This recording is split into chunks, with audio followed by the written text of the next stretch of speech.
Se eu tivesse visto um vídeo desse antes de trocar de curso, provavelmente eu não teria entrado no audiovisual. Oi, meu nome é Fernanda Fernandes, eu sou estudante de audiovisual e escritora.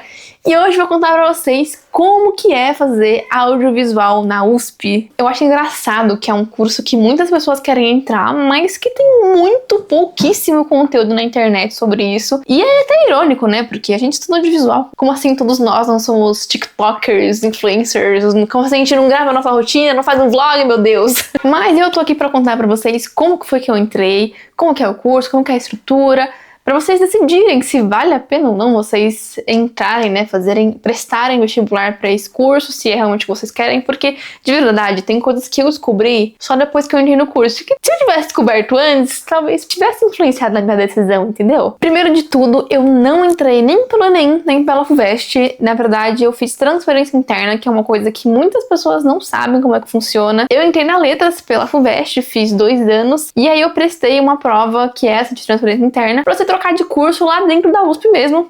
E você pode trocar para qualquer outra graduação se ela não tiver ciclo básico. Então, por exemplo, pelo que eu sei, eu não poderia sair da Letras e ir pra Poli, por exemplo, porque a engenharia tem um ciclo básico e aí não tem como. Mas para cursos que não tem, que é o caso do audiovisual, funciona. Então eu fiz 2 anos de Letras e aí eu ingressei no primeiro ano do audiovisual, né? Muitas pessoas acham que você já vai entrar no segundo ano, mas isso não acontece, você entra no primeiro de novo. Então eu estou há 6 anos na USP, se Deus quiser esse ano me formo, que eu não aguento mais. Mas é uma caminhada, assim, pra quem deseja trocar. Mas assim, eu tô lá há 6 anos, tá? Eu tenho um amigo que ele fez 4 de química, e aí ele tá fazendo mais 4 de cinema. Então, assim, são escolhas. Se você estiver disposto, se for o seu sonho, super vale a pena, entendeu? Vamos lá, ó, que todo mundo fica chocado quando eu conto. Curso de cinema integral. São 8 horas de aula por dia. Cada aula tem 4 horas. Eu acho 4 horas de aula um absurdo. Desculpa, mas ninguém vai mudar essa minha opinião. Falam que é 4 horas por causa das matérias teóricas, que a gente geralmente vê filme. Então, história do audiovisual brasileiro, história do audiovisual internacional. Geralmente são aulas que tem uma discussão com o professor, aí tem um filme que, né, dá ali umas 2 horas só o filme, e uma discussão depois do filme. Mas outras aulas como roteiro, som, direção também são 4 horas. Todas as aulas são 4 horas. Eu acho isso um absurdo, sinto muito. E eu acho um absurdo maior ainda, porque são 20 minutos de intervalo. Então você tem praticamente 2 horas de aula, aí um intervalo e aí mais 2 horas. E, gente, eu acho uma carga pesada, sendo assim, bem sincera. Nos primeiros anos você não consegue trabalhar, você não consegue fazer praticamente nada, porque são muitas matérias, são mais de 7 matérias, se eu não me engano. E aí você também, né, pode pegar as optativas. Teve semestre que eu acho que eu peguei 7 ou 9 matérias, eu não lembro, porque eu queria acabar logo, né, com os créditos, justamente porque o meu plano foi fazer a maior parte das matérias no começo, né, nos primeiros anos, porque eu já sabia que mesmo com a grade padrão eu não ia conseguir trabalhar. Então eu tentei puxar o máximo de coisas que eu consegui para o começo, para que os meus últimos 2 anos fossem mais livres. Meu terceiro ano, que foi ano passado, o primeiro semestre ele foi bem ruim, assim, bem conturbado no sentido de que eu ainda não conseguia trabalhar. O segundo semestre eu tinha mais ou menos 2, 3 matérias, aí foi melhor. Esse ano eu não tenho matéria nenhuma. Eu tenho só o meu TCC e uma atividade de extensão para cumprir. Outra coisa que, sinceramente, essa faculdade não deveria ter feito isso! Daqui a pouco eu entro nesse assunto, porque eu já surtei pelas AEX muitas vezes nesses últimos meses, então assim, dá pra você ali tentar se organizar, mas tem que saber que com certeza nos primeiros 2 anos você não vai conseguir trabalhar e talvez nem fazer muitos outros projetos à parte, porque é realmente difícil, gente, a não ser que você tranque matéria, mas aí você vai atrasar também a sua graduação por muito tempo, por muitos anos, talvez não faça sentido. Aí geralmente as aulas começam umas 8, tem esse bloco de 4 horas, acaba meio-dia, e a gente tem 2 horas de almoço. Também não daria pra ser menos, porque o bandejão tem muita fila, enfim. No caso da ECA, dá pra você levar marmita, tem ali a geladeira, que já roubaram a minha marmita, inclusive, dentro da geladeira. Fique um adendo, depois disso eu nunca mais guardei marmita em geladeira nenhuma, mas alguém um dia chegou lá, abriu minha marmita, comeu metade do meu macarrão e foi embora, fechou. Largou o pote com metade do macarrão. E óbvio que eu não ia comer de novo, né, porque eu não sabia quem tinha comido, mexido na minha comida, e eu fiquei muito triste porque eu adoro macarrão. Gente, de verdade, eu fiquei mais triste, não por passar fome, mas por causa do macarrão. Porque eu amo macarrão, cara. Como assim a pessoa comeu metade do meu macarrão, velho? tem a segunda aula, que é das 2 da tarde às 6 horas, e depois disso acabou, né? Aí você pode ir pra sua casa mesmo. Tem dias que só tem aula de manhã ou só aula de tarde, vai depender ali de como que o departamento se organiza também. Não são todos os 5 dias que tem 8 horas de aula, mas no primeiro ano, se eu não me engano, são 3 dias que tem 8 horas e os outros 2 ou é de tarde ou é de manhã. Acho que é de manhã, geralmente. No primeiro ano já a gente tem, logo no primeiro semestre, um trabalho muito legal, que é pra gente fazer um curta. E eu acho esse trabalho muito engraçado, porque a gente não sabe fazer nada e os professores pegam e falam, ó, grava aí. E eu acho que eles fazem isso justamente pra gente ver o quão difícil é fazer um filme e para os trabalhos futuros não cometer os mesmos erros, né? Que todo mundo que está empolgado, nossa, meu Deus, fazer meu primeiro filme, acaba cometendo. Então eu acho bem legal esse trabalho. Em geral, eu não gostava muito das aulas teóricas, mas é porque eu realmente nunca fui muito interessada nessa parte de teoria do cinema. Eu sou mais interessada na parte de teoria literária, pra ser bem sincera. Do cinema eu nunca fui muito interessada, porque eu acho que nunca nem passou pela minha cabeça que isso existia. Na verdade, eu detestei a maioria delas, mas isso é um completo gosto pessoal meu, tá?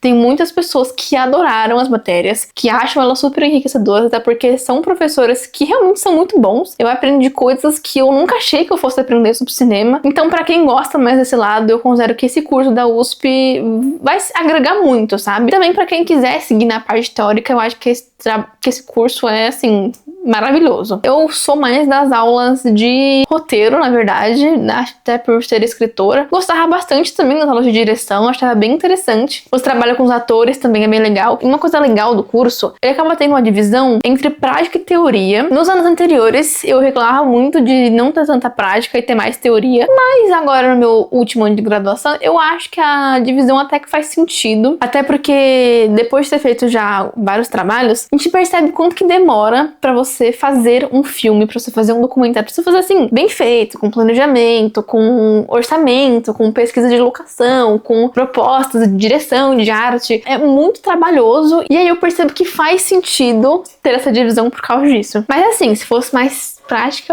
eu ia achar mais legal. A estrutura em si do prédio, eu acho uma estrutura bem legal. Muitas pessoas reclamam bastante da estrutura, só que pensando que é uma faculdade gratuita e tendo como parâmetros outras faculdades que eu já frequentei, que, gente, pelo amor de Deus, a USP, vamos ser sinceros, é reconhecida como a maior faculdade da América Latina, então ela tinha que prestar, né? Seria uma surpresa se ela não prestasse. Sinceramente, acho que se ela fosse ruim, a gente tinha que ficar preocupado. Então eu acho uma estrutura muito boa. A gente tem 3 estúdios. Um estúdio, ele é bem coitado, ele é bem fuleira, não dá nem pra chamar de estúdio, na verdade. É mais ali um espaço pra você fazer coisas que não são gravação, como, por exemplo, um ensaio com atores, um casting, uma coisa assim. Tem o estúdio A, que é um estúdio enorme. Ele é todo preto, assim, gigantesco, tem fundo infinito. Dá pra você montar cenário lá dentro. Então, se você quiser fazer um quarto, um cômodo, dá pra você montar lá dentro. Inclusive, acho que já entrou até carro lá, viu? E a gente tem o estúdio B, que é de televisão. Esse estúdio, ele tem uma estrutura de televisão.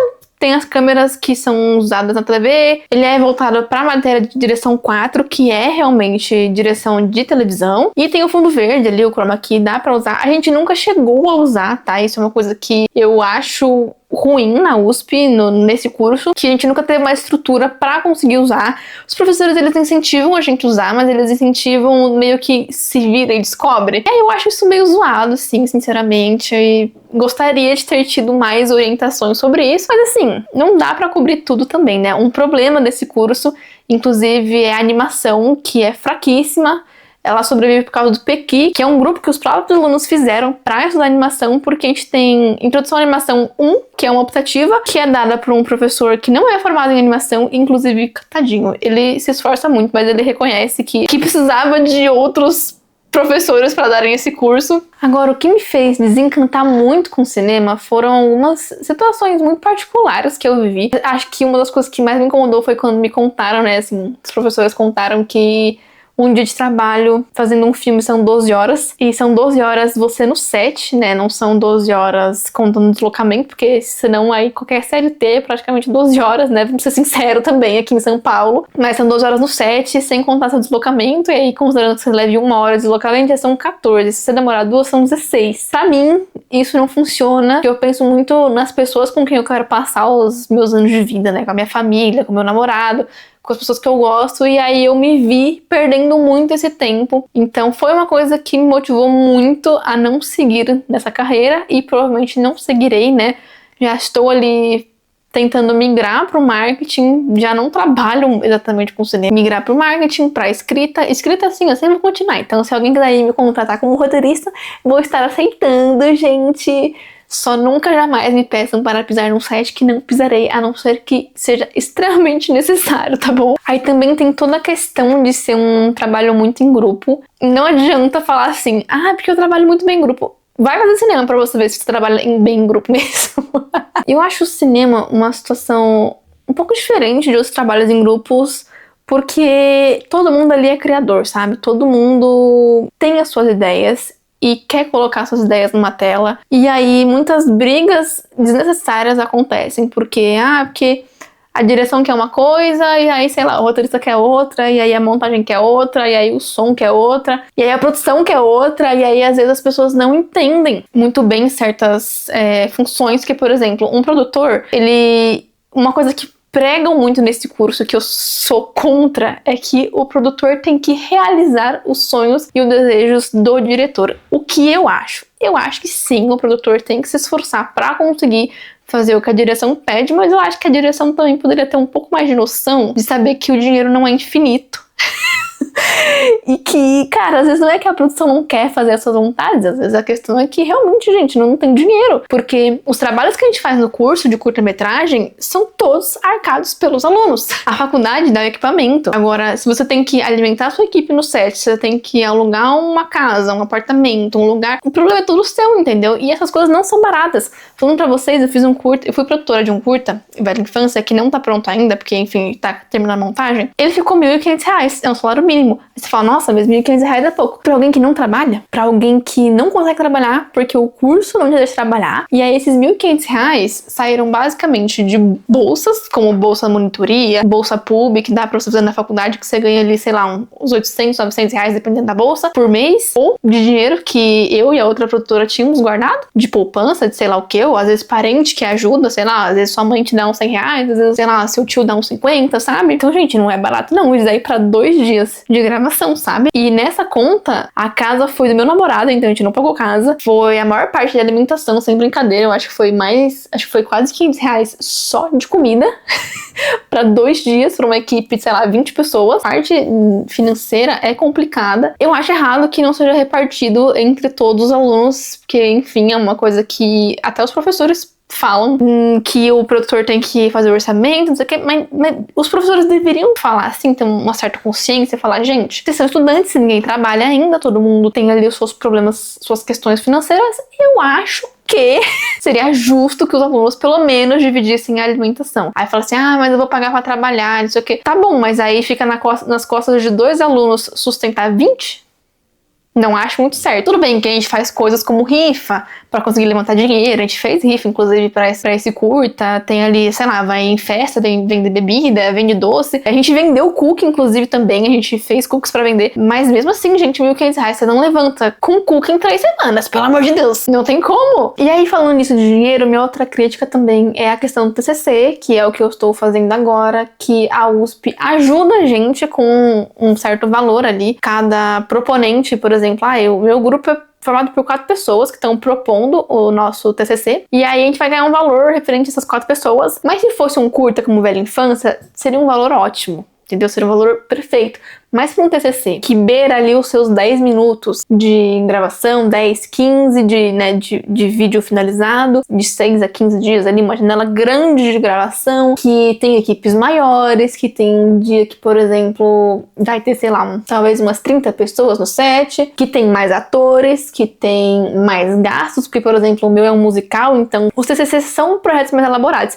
Aí esse valor que a USP fornece acaba não sendo suficiente, inclusive eles aconselham a gente a usar esse valor pra fazer seguro para os equipamentos, até porque se os equipamentos forem roubados, a gente tem que pagar. Vocês têm noção de quanto que é um equipamento de cinema?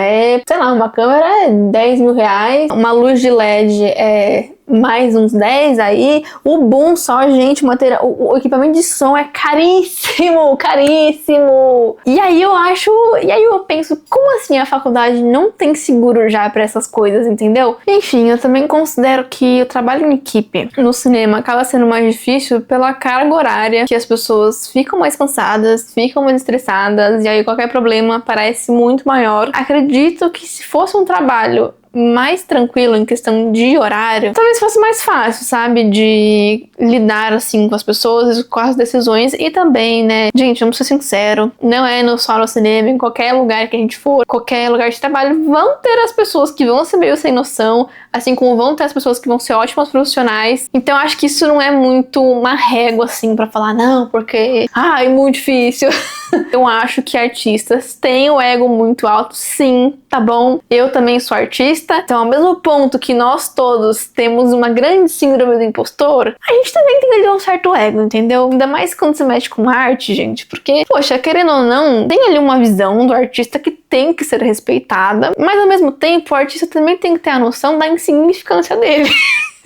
E não é só porque você teve aquela ideia, porque você pensou em fazer de um modo, que aquele é o melhor modo, que a ideia da outra pessoa também não pode ser muito boa. Acho que é um curso que acaba sendo difícil você não se comparar, então se você tem ansiedade, já marca um psicólogo. Como eu falei, artistas, síndrome do impostor, você vai estar no meio de muitos artistas e muitos artistas geniais. E pelas outras pessoas serem incríveis, não significa que você seja ruim. Não significa que você seja uma fraude, porque, gente, aqui abrindo um segredo pra vocês, tá? Eu já cheguei a conversar sobre essa questão com outras pessoas do meu curso, e aí pessoas que eu acho incríveis, que eu acho geniais, e aí na conversa a pessoa falando pra mim que ela é ruim, que ela se compara com outras pessoas, que ela acha que ela não é boa como o fulaninho, e eu fiquei assim, meu filho, eu acho que eu não sou boa como você. Me dizendo que você não se acha bom em comparação a outra pessoa, se liga, minha filha. Só pra mostrar pra vocês que eu acho que 90% das pessoas que são artistas se comparam demais. E não deveria existir essa comparação, e você não deveria se sentir menor por causa de outras pessoas, até porque cada um enxerga a vida de um jeito, e eu acho que essa é a graça do artista, é você traduzir o mundo da forma como você enxerga, entendeu? Então cada um tem a sua visão única, e você pode admirar o trabalho das outras pessoas sem ter inveja delas. Olha que legal! Enfim, fica aí a minha contribuição de centavos sobre como é o curso. Se vocês tiverem dúvidas, escreve aqui nos comentários, porque eu com certeza não lembrei de falar tudo que eu tinha pra falar. Com certeza vocês têm outros questionamentos que nem passaram pela minha cabeça. Então deixem nos comentários que eu vou responder. Se precisar, eu gravo uma segunda parte também pra esse vídeo. Se vocês quiserem que eu conte como que foi que eu de fato passei no curso, se vocês quiserem que eu conte como foi a letras, por exemplo. Se vocês quiserem mais detalhes de algum ano específico, por exemplo, sei lá, faz uma série de vídeo contando como que é cada ano do audiovisual, como que foi primeiro ano, segundo, terceiro, eu gravo também. Eu já me arrependi muito de ter entrado nesse curso, era assim o meu grande sonho. Depois do meu primeiro ano, eu me arrependi muito, não sabia o que eu tava fazendo lá. Aí hoje em dia, que já passou, digamos assim, a pior parte, eu vejo que não vou seguir na carreira, mas que não foi inútil. Muitas das coisas que eu faço hoje e muita da visão artística que eu desenvolvi sobre outras coisas, foi por causa do curso, foi por causa do audiovisual, então, por mais que eu não siga na carreira, não foi inútil. E eu venho percebendo que, cara, por mais que a minha história seja meio conturbada, a minha construção de carreira seja mais conturbada ainda, em algum momento, todas as coisas que eu já fiz na minha vida, elas se encaixam e elas fazem sentido. Então, até mesmo os meus 2 anos de letras lá, que, nossa, meu Deus, perdeu tempo, fez 2 anos de letras, pra quê? Se eu nem sigo nessa área. Mas foram 2 anos muito enriquecedores, assim como esses quadros de cinema, também foram anos muito importantes, não só pro meu crescimento profissional, claro, mas também pro meu crescimento pessoal. Você tá aí, se você não faz cinema, mas se você faz qualquer outra graduação e acha que ela tá sendo inútil, que você tá meio perdido, confia. Só confia no processo, que ela não vai ser inútil. Vejo vocês no próximo vídeo, então. Tchau!